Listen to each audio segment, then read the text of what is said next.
Imagine que você está sentado em um banco de igreja, num domingo qualquer.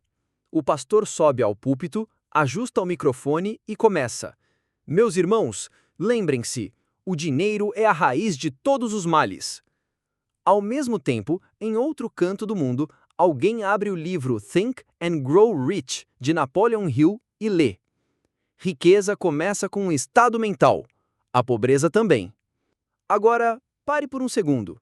De qual lado você está? Você acredita que buscar prosperidade financeira é pecado? Ou acredita que é um direito espiritual seu viver em abundância? Essa pergunta pode parecer simples, mas na verdade ela toca na essência da vida humana. Qual o verdadeiro propósito da nossa existência? Será que viemos a este mundo para sofrer e aceitar a pobreza como um karma espiritual?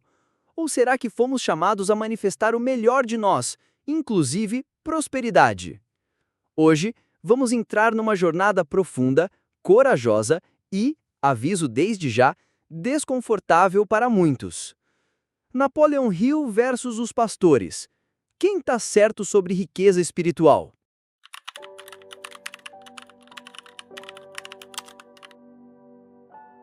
Antes de julgar, precisamos entender a origem desse embate. Muitos líderes religiosos ensinam que a pobreza é virtude, que a humildade é sinônimo de viver com pouco e que os últimos serão os primeiros. Sim, é verdade. Jesus falou sobre os pobres de espírito, sobre humildade, sobre desapego. Mas será que ele estava falando de viver na escassez? Napoleon Hill, por outro lado, dizia que os pensamentos são coisas. Se você pensa em pobreza, atrai pobreza. Se pensa em riqueza, atrai riqueza. Mas, espera aí, isso não seria contra a Bíblia? Muitos pastores pregam que pensar em dinheiro demais afasta a alma de Deus. Eles citam aquele famoso verso: é mais fácil um camelo passar pelo buraco de uma agulha do que um rico entrar no reino de Deus.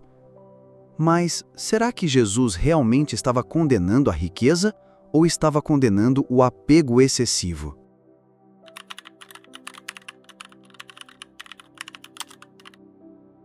Napoleon Hill acreditava que a mente humana é o maior templo espiritual. Ele dizia que cada pensamento carregava energia, uma vibração que se conecta com o universo, ou com Deus, dependendo de como você quer chamar. Quando um pastor tradicional ouve isso, a primeira reação é heresia. Mas pare e pense. A Bíblia não diz: transformai-vos pela renovação da vossa mente? Paulo escreveu isso. E, curiosamente, é praticamente a mesma ideia central de Hill. Se você quer uma vida nova, mude sua mente. Hill chamava isso de fé aplicada. Fé não como algo passivo, mas como ação mental constante, uma certeza inabalável.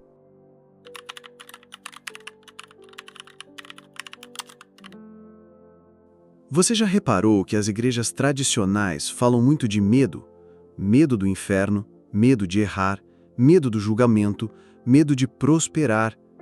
Napoleon Hill dizia que o medo era o maior inimigo do sucesso. Para ele, o medo paralisava, bloqueava as bênçãos e mantinha a mente em estado de escassez. E Jesus?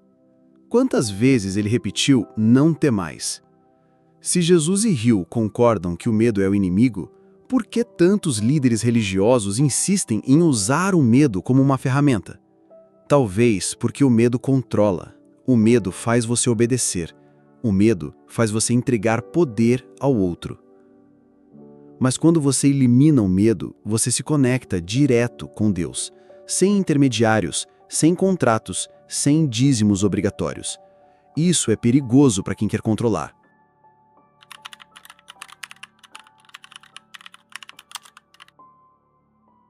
Muitos pastores defendem que acumular riquezas é desviar-se do caminho. Mas vamos pensar de forma lógica e espiritual. Como você vai ajudar o próximo se não pode ajudar nem a si mesmo? Como vai construir escolas, alimentar crianças, construir abrigos se você mal consegue pagar suas contas? Napoleon Hill defendia que a verdadeira prosperidade é espiritual e material. É ser abundante para transbordar no mundo. Jesus multiplicou pães e peixes, transformou água em vinho. Você já viu algum milagre onde Jesus gerasse miséria? Não. Os milagres dele sempre criavam abundância, multiplicação, alegria. Então por que acreditamos que viver em escassez agrada a Deus?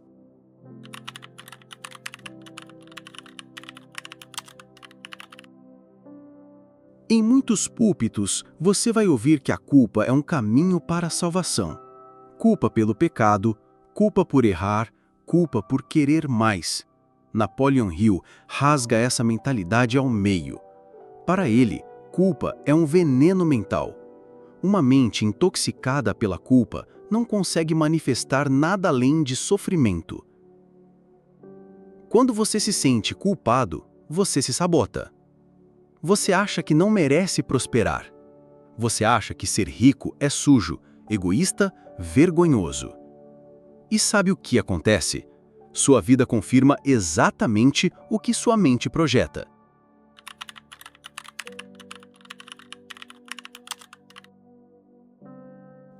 Os pastores falam em amor ao próximo, mas esquecem da segunda parte do versículo.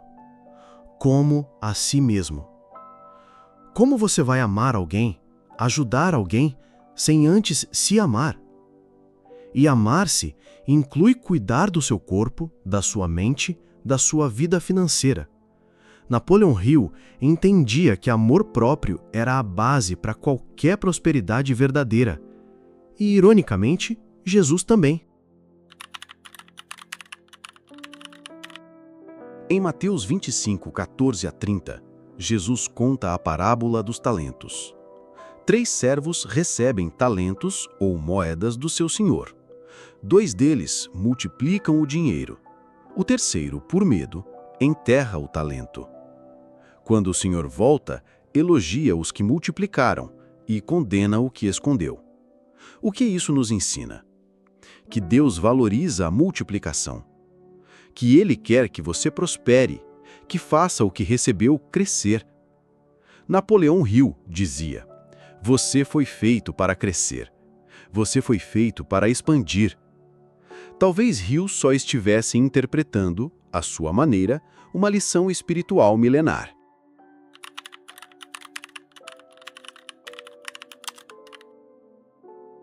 Agora, um ponto delicado: o dízimo. Os pastores falam: dê o dízimo e Deus te abençoará. Mas se fosse só dar o dízimo, toda a igreja estaria cheia de milionários. O problema não é dar, é o estado mental no momento em que você dá. Você dá com medo ou com fé? Você dá esperando comprar a bênção ou porque já se sente abençoado? Napoleão Hill falava em dar primeiro, mas não no sentido de comprar bênçãos, e sim de entrar na frequência da abundância. Quando você doa, você confirma ao universo que você tem. Você envia a mensagem: eu tenho tanto que posso compartilhar.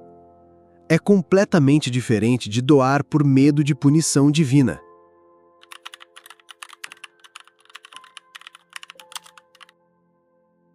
Jesus disse: bem-aventurados os pobres de espírito. Mas pobre de espírito não significa pobre financeiramente.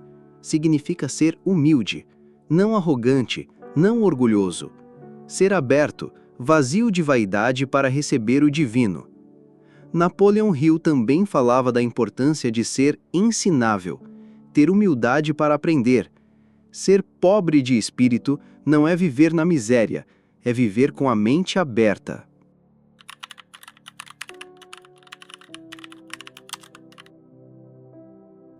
Quando um artista cria uma obra-prima, isso não é uma expressão do divino? Quando um arquiteto constrói uma catedral, isso não é uma manifestação de Deus? Quando você constrói uma vida próspera, ajuda os outros, realiza sonhos, isso não é espiritualidade? Napoleão Hill dizia que cada desejo ardente que existe no seu coração foi colocado lá por uma razão. E talvez, só talvez, Deus tenha sido quem colocou esse desejo em você.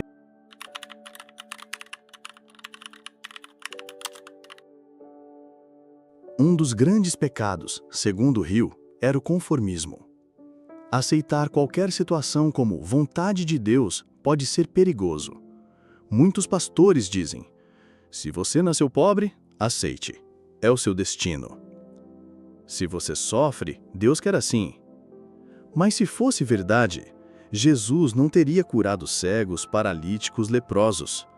Ele teria dito: aceita a tua condição, irmão. Mas não. Ele dizia: levanta-te. Vai. Tua fé te salvou. Jesus empoderava. Napoleon Hill empoderava. O conformismo destrói.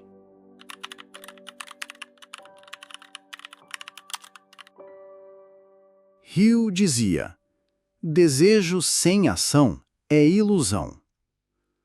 A fé, segundo ele, sem ação é morta. Curiosamente, Tiago 2,17 confirma isso. Assim também a fé, se não tiver obras, é morta em si mesma. Não basta orar, não basta querer. É preciso agir.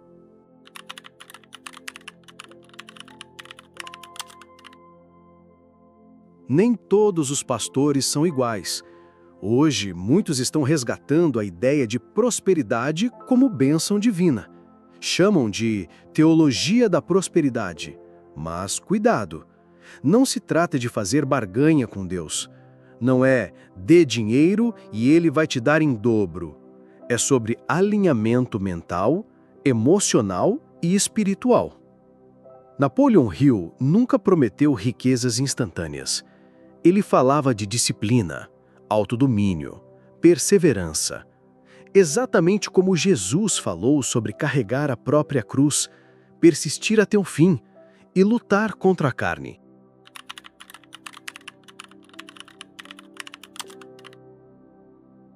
Afinal, de que riqueza estamos falando?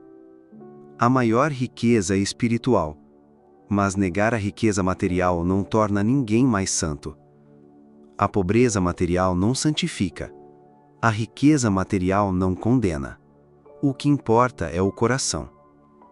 Napoleão Hill dizia: nenhum homem pode se tornar verdadeiramente rico sem enriquecer os outros. Jesus dizia: onde estiver o teu tesouro, aí estará também o teu coração.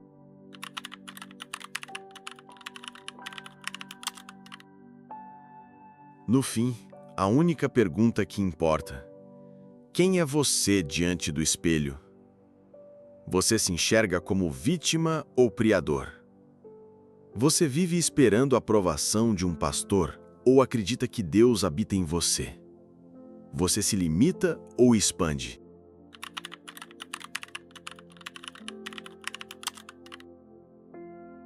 No fim das contas, não existe um versus, existe um convite.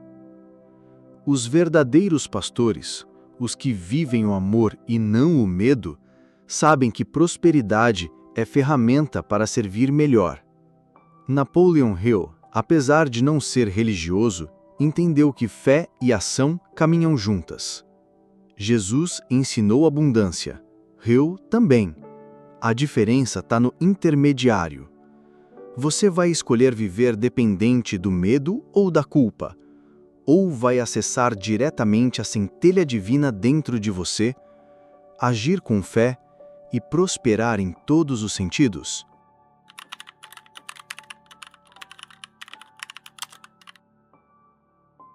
Hoje você pode decidir: continuar enterrando seu talento ou começar a multiplicar, permanecer na culpa ou viver no amor, fugir do dinheiro ou usá-lo como instrumento de luz. A escolha é sua.